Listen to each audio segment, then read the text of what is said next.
a te tupua mai e, a te tawhito mai e, a te kāhui o ngā riki. Mai e a tāwhiwhi ki ngā tua. O i kataki nā te Māori, ko te Māori ahua noa, ki runga ki enei mātanga, ki runga ki enei pūkenga, ki runga ki enei wānanga. Ki runga hoki ki enei pia, ki runga ki enei tauira. O te wānanga o Aotearoa. Ko te Māori i tēnei, ka whakapiki ko te Māori i tēnei. Ka whakakake, ka puta rā, te kaupapa o te rā, ki te whaiao, ki te ao mārama. Tūturu e rangi, tūturu e papa. Ka whakamaua kia tīna, tīna hui e, taiki e. Ti hei Māori ora ki te whaiao, ki te ao mārama.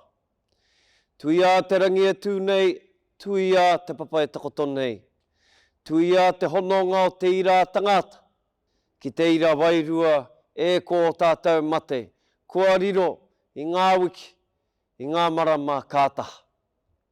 Kua moe rātou i te moenga, te whakaarahia, e moe, e moe, e moe. Ko tātou rā tēnei, ko te hungora. Ko whaiti mai nei ki tēnei hui huinga a tātou i te rānei, te iti, te rahi, te tī, te tā, nau mai, haere mai, nau mai, haere mai, nau mai, haere mai. Haere mai rā i runga i te karanga o te rā, e ko te karanga tēnei o te wānanga o Aotearoa, kia koutou ki ngā whānau, kia koutou ki ngā tauira, kia koutou ngā tini kārangaranga maha, kei wainga nui a koutou. Haere mai, ki tēnei rā, e whakawhiwhi ai koutou te hunga tauira, ki ngā tohu. I whae ai e koutou, i te tau ka mahue, i ngā tau ka mahue nei. Koe ke rā, ki tēnei taumata, ki tēnei rā nui, anei te reo oha, te reo whakamihi o te wānanga o Aotearoa, e rere atu nei kia koutou. Tēnā koutou e ngā whānau, koutou i tautoko i ngā tauira, i tēnei hikoe ā rātou. Nā koutou rātou i whakatuara, nā koutou rātou i manaki, nā koutou rātou i tautoko. I roto i tēnei hikoetanga me mihi koutou kātika. Nō reira haere mai tātou katoa i tēnei rā, kia kotahi te whakanuitanga, tēnei kā mihi, tēnei kā mihi. Tēnā koutou, tēnā koutou, tēnā tātou katoa.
E te iwi, nau mai, haere mai ki te Puāwaitanga o te wānanga o Aotearoa ki Tāmaki makaurau mō ngā tauira o te tau 2021. My name is Liz Maro. I am the KM for Dynaspeak, Mangere and Botany. and I will be your host for today. Te Wānanga o Aotearoa firmly believes in celebrating tauira's success and achievement. During these times, we move to online graduation ceremonies for the health and well-being of our kaimahi, tauira and families. We celebrate the success of tauira that are graduating with their tohu for the New Zealand Certificate in English Language Applied Academic Level 3. New Zealand Certificate in English Language Applied General Level 3. Before we move into presentations and acknowledge our graduates today, we have a special guest that would like to share a few words with you. E te whānau, it is my pleasure to introduce you all to our kaiwhakatere Chief Executive of Te Wānanga o Aotearoa, Nepia Winiata, to formally welcome you. He mihi tēnei ki a koutou, ngā akonga kua tae atu ki te tihi o te maunga mātauranga. Ka mau te wehi ki a koutou. One of the things I loved most about working for Te Wānanga o Aotearoa is our graduation ceremonies, where we get to celebrate your success alongside your whānau and friends, even in a virtual environment like today. We are saddened that we can't celebrate in person, but we are doing whatever we can to contribute to this continued safety of our communities across the motu. Graduation is a special occasion and something you should take immense pride in. You've worked hard and deserve to celebrate your achievement, particularly with the challenges you've faced in the last year. Graduation is also a time to reflect on the work that you have done, acknowledge those who have helped and supported you along the way, and to consider how you will use your skills to build a better future for you, your whānau, and your communities. At Te Wānanga o Aotearoa, we consider the dedication and aroha shown by our kaiako to be a key factor that sets us apart from other education providers, and I acknowledge their work today. Your success is their success. Ka nui te mihi ki tēnā ki tēnā o koutou. We also believe in our vision of whānau transformation through education, and today you make that vision a reality. Our tauira are at the centre of everything we do, and even though for some of you, your journey with us ends today, you will always be part of Te Wānanga o Aotearoa whānau. Your success today will create opportunities for more learning, and I encourage you to embrace those with open arms. We have loved having you study with us and encourage you to consider other learning opportunities that we provide, either for yourself or for others. Help spread the word. Again, I congratulate you on your success and acknowledge the faith you have shown in Te Wānanga o Aotearoa. Ka mutu no iho aku kōrero mo tēnei wā ki o koutou, tēnā koutou, kia ora mai tātou katoa.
Tēnā koe e te rangatira. Before we commence with presentations, we will cross over to Vanessa e Paraima Chairperson of Council, Te Mana Whakahaere, to read the oath for our graduating tauira.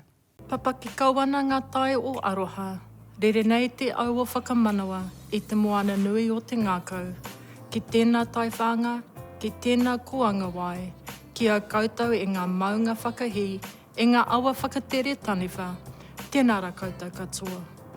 It is my absolute privilege to acknowledge and welcome you all to today's unique graduation ceremony and to offer my sincere congratulations to you and your whānau on your graduation from Te Wānanga o Aotearoa. As the chair of Te Mana Whakahaere, I take great pride in each and every one of you and the very real changes many of you have made in your lives.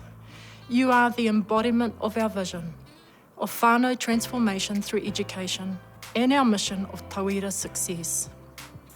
This last year has been challenging for us all, but your success today reflects the resilience you have shown in overcoming obstacles and puts you in good stead to face future challenges and to realise future opportunities. Ka nui te mihi ki a koutou. COVID-19 continues to be a significant issue for us all, and at Te Wānanga o Aotearoa, we are regularly reviewing what we do and how we do it to ensure our tauira continue to receive an education rich in mātauranga Māori, whether kanohi ki te kanohi or in an online environment. Today is about you and acknowledging the confidence that you have in yourself and in your ability to design your own future with us in support. We at Te Wānanga o Aotearoa feel very privileged to be a part of your journey and to provide you with the skills and experience through education to move forward with greater confidence in your lives. Well done to you all, and again, my warmest congratulations and have a wonderful day. This celebration is yours. It now gives me great pleasure to read the following oath. I te mana kei runga i au mai i te kaunihera, ara, mai te mana whakahaere o Te Wānanga o Aotearoa, me te whakatau a te kaunihera, ka tū tēnei ko Vanessa Eparaima, te he mana o te mana whakahaere, ka whakawhiwhi atu i ngā tohu, ki ngā tauira kua eke i a rātou ngā paiauru o tēnei wānanga. By the authority vested in me, by the Council Te Mana Whakahaere of Te Wānanga o Aotearoa, and by resolution of Council, I, Vanessa Eparaima, Chair of Te Mana Whakahaere, award the diplomas and certificates dated to those who have satisfied the requirements of this wānanga. Please honour our graduates with your applause. E ngā kaiako, e ngā tauira o Dynaspeak, e mihi ana. We will now present our graduating tauira for the New Zealand Certificate in English Language, Applied Academic Level 3.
Please honour our graduates with your applause.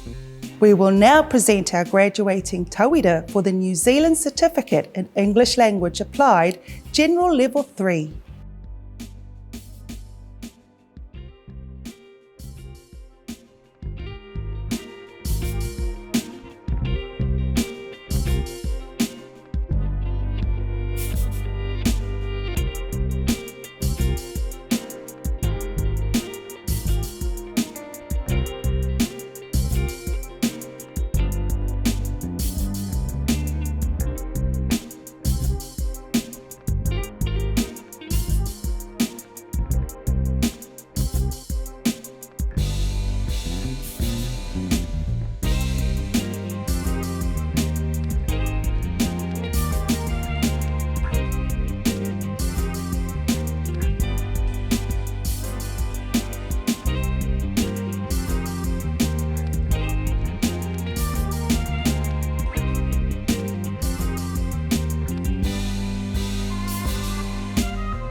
Please honour our graduates with your applause. E te whānau, that concludes our presentations for this session. We would like to acknowledge the success of the graduates and the efforts made to achieve tauira success during a year that was heavily impacted by COVID-19. We wish the best in your endeavours. Thank you for joining us today. Mā te wā! Kia tātou katoa, te atawhai o tō tātou ariki a ihu karaiti, me te aroha o te atua, me te whiwhinga tahitanga ki te wairua tapu, ake, āmene.